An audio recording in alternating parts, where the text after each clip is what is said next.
எப்படி இருக்குங்கம்மா? ம். நல்லா இருக்குது. ரொம்ப நல்லா இருக்குது. நல்லா இருக்குதா? ம். இதாட்ட குடிச்சிருங்க அடிக்கடி. ம். இது என்ன ஜூஸு நமக்கு தெரியுதா? கொத்தமல்லி வாசனை வருது. அப்புறம் என்னமோ காய் போட்டிருக்கு. இந்த காய் இது என்ன? இந்த காய் பேர் அரசாணிக்காய். அரசாணிக்காய். நம்ம ஊரில் இது அரசாணிக்காய்னு சொல்லுவோம்.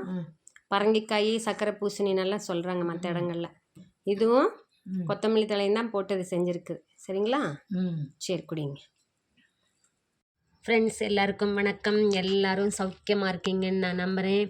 நம்ம இன்றைக்கி இந்த காயை பற்றி தான் பார்க்க போகிறோம்.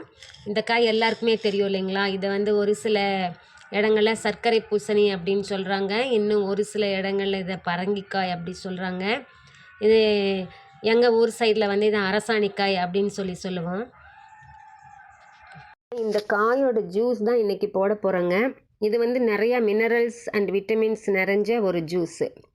ஸோ அதை வந்து எப்படி போடுறது அப்படிங்கிறத நம்ம பார்ப்போம். இப்போ இந்த காயை வந்து நம்ம முதல்ல மிக்சியில் போடுறதுனால சின்ன சின்னதாக கட் பண்ணிக்கலாம். அதோட தோலை வந்து நம்ம நீக்கக்கூடாதுங்க. தோலை நீக்காமல் அப்படியே தான் நம்ம கட் பண்ணி வச்சுக்கணும். ஏன்னா அதிலே நிறையா நியூட்ரியன்ஸ் இருக்குது. அது கூட வந்து கொத்தமல்லி, ஃப்ரெஷ்ஷான கொத்தமல்லியும் கொஞ்சம் க்ளீன் பண்ணி நம்ம வச்சுக்கலாம். இப்போ வந்து இதை வந்து நம்ம நல்லா அலசிக்கணும். தண்ணியில் போட்டு நல்லா அலசிக்கணும். ஏன்னா நம்ம அப்படியே பச்சையாக தான் குடிக்க போகிறோம். இதை கொதிக்க வைக்க போகிறது இல்லைங்க. அதனால் நல்லா க்ளீனான ட்ரிங்கிங் வாட்டரே நம்ம எடுத்துக்கலாம். அந்த ட்ரிங்கிங் வாட்டரில் இதை போட்டு நல்லா நம்ம அலசி எடுத்துக்கலாம். இந்த அலசி எடுத்து அப்படியே டைரெக்டாகவே வந்து நம்ம மிக்ஸி ஜாரில் போட்டுக்கலாங்க. ஏன்னா இது ட்ரிங்கிங் வாட்டரில் தான் நம்ம வாஷ் பண்ணிகிட்ருக்கோம். அது அதனுடைய சைஸ் வந்து மிக்ஸி பொடிக்கிற அளவுக்கு, அரைக்கிற அளவுக்கு எடுத்துக்கலாங்க. அதுக்கப்புறம் வந்து கொத்தமல்லி கீரையையும் நல்லா கழுவி அதை கட் பண்ணி மிக்ஸி ஜாரில் ஆட் பண்ணிக்கலாம். அது ரெண்டுலேயுமே வாட்டர் கண்டென்ட் இருக்கும். இருந்தாலும் அது கொஞ்சம் நல்லா அரைக்கணும் அப்படிங்கிறதுக்காக ஒரு அரை டம்ளர் மட்டும் நான் தண்ணி அதில் ஆட் பண்ணிக்கிறேங்க. இதை ஆட் பண்ணிவிட்டு மிக்ஸி வந்து நல்லா நம்ம அடிச்சுக்கலாம். அதை அடிச்சிட்டோன்னா இந்த மாதிரி ஜூஸ் நமக்கு கிடைக்கும். இதில் ஃபைபர் கண்டென்ட் அதிகமாக இருக்கும். அதனால் வந்து அதை நம்ம ஒரு வடிகட்டியில், ஜூஸ் வடிகட்டியில் போட்டு நல்லா அதை புழிஞ்சு எடுத்துக்கலாம். நம்ம ஓரளவு திக்காக தான் நமக்கு ஜூஸ் கிடைக்குங்க. இந்த புழிஞ்சு எடுத்த சக்கையும் நம்ம வேஸ்ட் பண்ண வேண்டாம், அப்படியே வச்சுக்கலாம். அதை வந்து நம்ம சப்பாத்தி மாவில் கலந்தோ, ரொட்டி மாவில் கலந்தோ, இல்லை குழம்புக்கோ அதை கரைச்சி விட்டுக்கலாம். இந்த ஜூஸில் வந்து ஏற்கனவே இனிப்பு இருக்கும். இருந்தாலும் நம்ம அது கூட கொஞ்சம் பெப்பர் பவுடர், சளி பிடிக்காமல் இருக்கிறதுக்கு ஆட் பண்ணிவிட்டு, ஒரு ஸ்பூன் சர்க்கரை, கொஞ்சம் அளவாக நம்ம சர்க்கரையும் அதில் ஆட் பண்ணிக்கலாங்க. ஆட் பண்ணிவிட்டு நல்லா ஒரு கரண்டி இல்லைன்னா ஒரு ஸ்பூன் வச்சு அதை நல்லா கலக்கிக்கலாம். நம்ம அந்த சர்க்கரையும் பெப்பர் பவுடரும் நல்லா அந்த ஜூஸில் மிக்ஸ் ஆகிற மாதிரி கலக்கிக்குவோம்.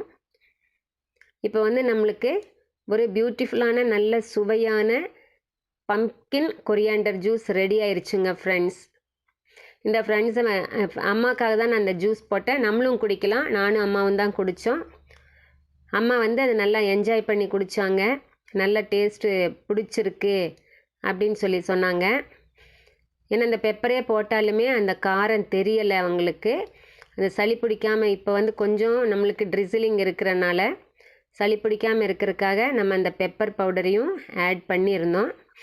ரொம்ப நல்லா இருக்குது அப்படின்னு சொன்னாங்க. ஸோ நீங்களுமே இதை செஞ்சு குடிங்க ஃப்ரெண்ட்ஸ். நல்ல ஒரு டெலிஷியஸான ட்ரிங்க் இது. சிம்பிளாகவும் நம்ம செஞ்சிடலாம். விட்டமின் ஏ ரொம்ப அதிக அளவில் இதில் இருக்குது. கேரட்டில் இருக்கிற அதே சத்து இதில் இருக்குங்க. ஸோ அதனால் பெரியவங்களுக்கு ஐ ப்ராப்ளம் வரும் பார்த்திங்களா? அந்த ஐ ப்ராப்ளத்தை எல்லாத்தையுமே கிளியர் பண்ணுறதுக்கு இந்த ஜூஸோ இந்த காயோ நம்ம அடிக்கடி கொடுத்துட்ருக்கலாம். அதே இந்த சக்கையும் வந்து நம்ம திருப்பி யூஸ் பண்ணிக்கலாம். அதுலேயுமே வந்து கரோட்டின்ஸ் நிறையா இருக்கும். ஃபைபர் கண்டென்ட்டும் அதிகமாக இருக்கும். ஸோ அது வந்து சாப்பிட்றவங்களுக்கு கான்ஸ்டிபேஷன்லேருந்து ஒரு ரிலீஃபை தரும்.